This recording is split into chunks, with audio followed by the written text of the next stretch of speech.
ang marirealize mo is we always think of treating them differently.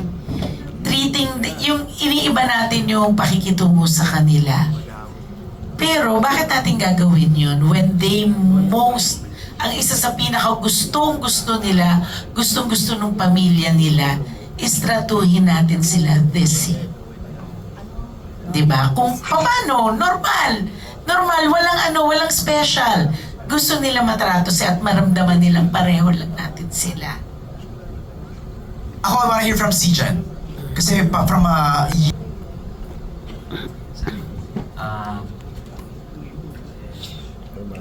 itong pelikula po kasi nito parang napaka-eye-opener po niya para sa lahat.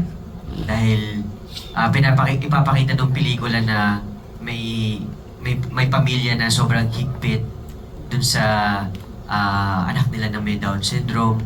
Tapos may isang pamilya na parang gusto niyang hayaan lang yung anak niya na okay, magmahal at ma-experience yung maging normal na tao. Kaya feeling ko ang mababao ng mga tao, maiiba yung perspective nila sa mga person with Down syndrome na hindi natin sila dapat kinukutsa, hindi natin dapat sila pinagtatawanan pag nakita man natin sila sa public na tao din talaga sila na nagmamahal, nagagalit, napapagod. Ang importante yung natutuwa.